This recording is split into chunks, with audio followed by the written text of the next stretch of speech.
राम दोस्तों हम जब भी फौज के अंदर करप्शन की बात सुनते हैं तो मुझे, आपको और आप जैसे कई लोगों को बहुत बुरा लगता है। रीजन है कि फौज को हम अपना लास्ट रिजॉर्ट समझते हैं, यानी कि देश के अंदर चाहे कोई भी विपदा है या आपदा है, फौज ही एक ऐसा इंस्टीट्यूट है जो कि आखिरी में आती है और हमें बचाती है उससे।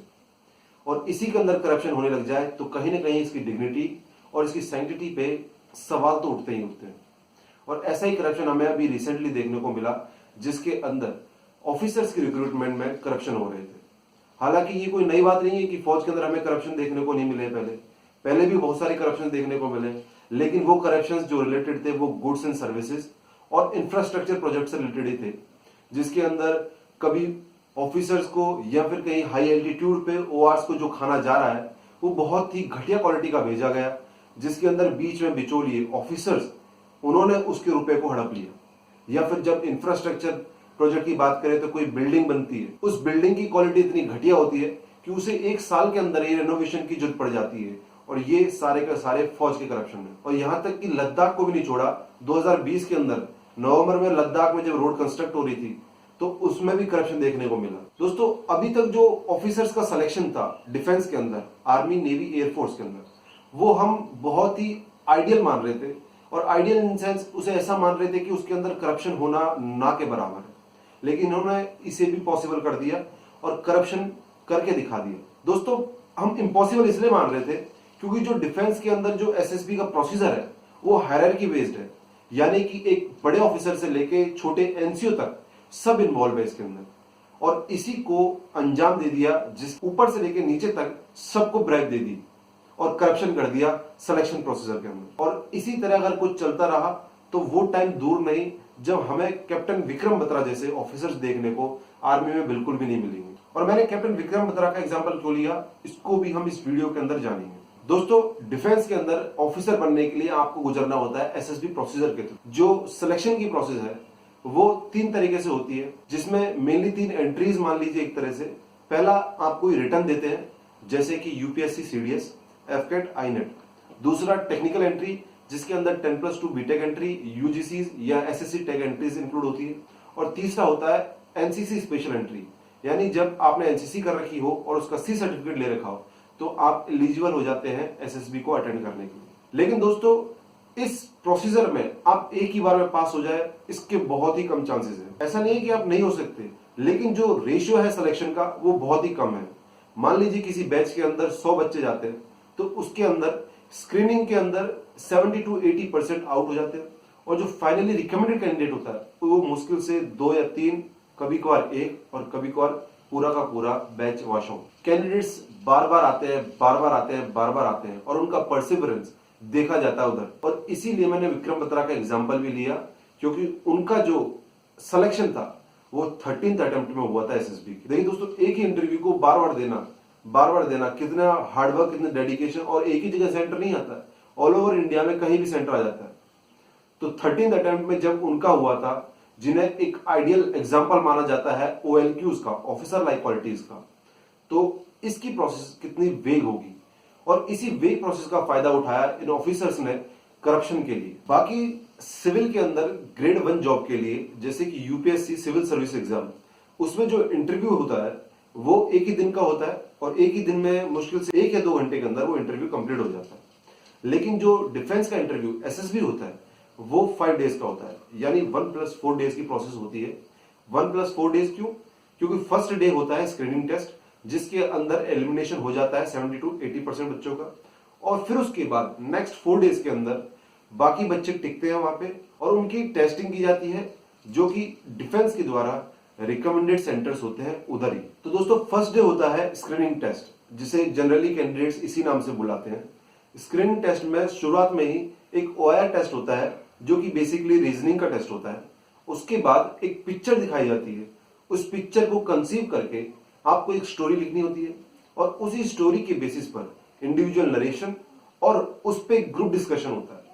और इन सबको कंक्लूड करके फर्स्ट डे का रिजल्ट सुनाया जाता है और इसी बेसिस पे डिसाइड किया जाता है कि कौन सा कैंडिडेट आगे के 4 दिन रहने वाला है और कौन सा कैंडिडेट इसी दिन चले जाएगा। जनरली दोस्तों 70 to 80% student first day he out हो जाते हैं, जिसमें उसे नाम दिया जाता है स्क्रीन आउट। और बाकी जो कैंडिडेट्स रुकते हैं उन्हें फर्दर टेस्टिंग के लिए रिकमेंड किया जाता है। अब दोस्तों, ये जो फर्स्ट डे की प्रोसेस है बहुत ही वेग प्रोसेस है, क्योंकि इसमें किसी भी कैंडिडेट को बताया नहीं जाता कि उनका किस बेसिस पे सिलेक्शन हुआ है और किस बेसिस पे वो आउट हुए हैं। और इसी का फायदा उन ऑफिसर से भी उठाया फर्स्ट डे में उस कैंडिडेट्स को रिकमेंड करने के लिए। और बहुत सारे स्टूडेंट्स, बहुत सारे कैंडिडेट्स इससे डिससेटिस्फाई होते हैं। और ये मेरा मानना नहीं है, ये कैंडिडेट्स खुद कहते हैं कि उनकी परफॉर्मेंस सारे स्टेजेस में, सारे पार्ट्स के अंदर बहुत अच्छी थी, लेकिन तब भी उनका सिलेक्शन नहीं हुआ। और दोस्तों, उसके बाद की जो टेस्टिंग्स होती है अगले 4 दिन के लिए, उसके अंदर कैंडिडेट्स का मानसा, वाचा और कर्मणा यानी कि ग्रुप टेस्टिंग, साइकोलॉजी और इंटरव्यू, इन तीनों चीजों को एसेस करके उनको फाइनली रिकमेंड किया जाता है कि वो सुटेबल है या नहीं है। और दोस्तों, जो इसके अंदर साइकोलॉजी टेस्ट होता है वो बेस्ड होता है प्रोजेक्टिव टेस्टिंग के ऊपर, जो कि जब स्टार्टिंग में एग्जिस्टेंस में आई थी तो उसे क्रिमिनल्स के ऊपर यूज किया जाता था। फिर उसी को धीरे धीरे हमने भी अडॉप्ट कर लिया कैंडिडेट्स की टेस्टिंग के लिए। और दोस्तों, स्क्रीनिंग टेस्ट को वेग इसलिए भी बताया जाता है कि बहुत सारे कैंडिडेट्स का मानना है कि जो कैंडिडेट्स उसी बोर्ड से रिकमेंड हो रखे हैं वो भी स्क्रीनिंग टेस्ट में आउट हो जाते हैं, चाहे वो 10 दिन बाद ही स्क्रीनिंग टेस्ट दे रहे हैं। तो दोस्तों, सबसे बड़ा सवाल उठता है कि कोई कैंडिडेट जो 20 दिन पहले या 25 दिन पहले ही उसी बोर्ड से रिकमेंड हुआ है, वो उसी बोर्ड से जब वापस गुजरता है तो वो स्क्रीन आउट हो जाता है। तो इसका मतलब क्या कि वो 25 दिन में या 20 दिन में उसकी क्वालिटीज वैनिश हो गई, जो उसके अंदर क्वालिटीज थी? नहीं दोस्तों, रीजन है कि ये स्क्रीनिंग प्रोसेस इतनी फ्लॉफुल है कि स्टूडेंट्स जो रिकमेंडेड है, जिसके अंदर क्वालिटीज है, वो भी आउट हो जाते हैं। और ये मैं नहीं मानता हूं, ये एसेसर तक भी मानते हैं कि ये सिस्टम के अंदर इतने फ्लॉज है कि वो रिकमेंडेड कैंडिडेट्स को भी आउट करना पड़ जाता है। अब इसका सॉल्यूशन क्या था? सॉल्यूशन जो एसेसर्स ने बहुत असेसमेंट के बाद डीआरडीओ ने निकाला था, एक नया सिस्टम जिसे डिनोवा का नाम दिया गया था, लेकिन उसको भी बंद करना पड़ा, टर्मिनेट करना पड़ा, क्योंकि उससे भी रिजल्ट नहीं आ रहे थे स्क्रीनिंग के अंदर। अगर आर्मी के ऑफिसर्स रिक्रूटमेंट में ही करप्शन होने लगे तो हम देखिए किस तरह का सिस्टम क्रिएट करेंगे। हम ऐसा सिस्टम क्रिएट कर रहे हैं जहां पे हम करप्ट ऑफिसर्स को अंदर भेज रहे हैं, जो कि फ्रंट लाइन पे काम करेंगे, जो आपके लिए, हमारे लिए लड़ते हैं। तो क्या करप्ट ऑफिसर इस तरह के रिस्क लेंगे फिर बाद में? बिल्कुल भी नहीं लेंगे। और उन्हीं की वजह से उनके कॉमरेड्स, उनके साथियों को भी दिक्कत आई। तो इसका सॉल्यूशन सिंपल सा है दोस्तों, कि आप, हम और वेटरन्स को, खासकर आर्मी के वेटरन्स या डिफेंस के वेटरन्स को आगे आना चाहिए और उन्हें ही कुछ ना कुछ सुझाव देना चाहिए और बताना चाहिए कि किस तरह का सिस्टम इंप्रूव किया जा सकता है। क्योंकि मेरे या आपके चुप रहने से तो कुछ होगा नहीं। अगर आप इस बात को दबा देंगे तो ये सिस्टम सुधरेगा नहीं, बल्कि और बिगड़ेगा और एक स्टेप बिगड़ने की ओर जाएगा। हालांकि मीटिंग होती रहती है, कुछ ना कुछ सॉल्यूशन पे आने की कोशिश करते हैं, लेकिन एक तरह का इंप्लीमेंटेशन वो हो नहीं पा रहा है। जो इंटेग्रिटी डिफेंस में चाहिए वो मिल नहीं पा रही है। और इसका सिंपल सा कारण है कि वो कहीं ना कहीं बेसिक से ही कमजोर है उनकी रूट्स। और अब तक हम देश के अंदर आए दिन कोई ना कोई करप्शन की बात सुनते रहते हैं, चाहे वो एसएससी में करप्शन से रिलेटेड हो, चाहे फिर स्टेट गवर्नमेंट की वैकेंसी से रिलेटेड हो, चाहे वो रेलवे के रिक्रूटमेंट के रिलेटेड ही करप्शन हो, जहां पेपर भेज दिए जाते हैं, स्टूडेंट्स को भरोसा ही नहीं रहा कि क्या उनका सही तरीके से सिलेक्शन हो सकता है, कि बिना पैसे दिए भी वो लग सकते हैं कोई सरकारी नौकरी। तो इसका सिंपल सा जवाब है दोस्तों कि जब तक सिस्टम सख्त नहीं होगा तब तक ये सब चीजें एलिमिनेट नहीं की जा सकती।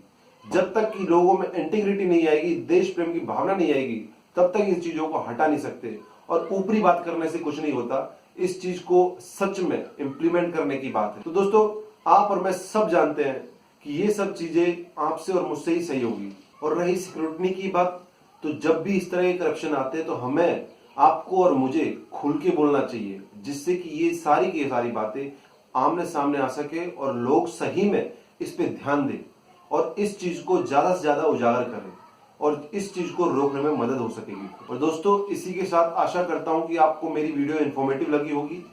इस वीडियो को शेयर करिए, लाइक करिए और मुझे कमेंट करके बताइए कि आपका क्या सोचना है इस टॉपिक के ऊपर, कि डिफेंस को किस तरह से और मजबूत किया जाए और करप्शन को रोकने के लिए क्या क्या स्टेप्स उठाने चाहिए। इसी के साथ राम राम।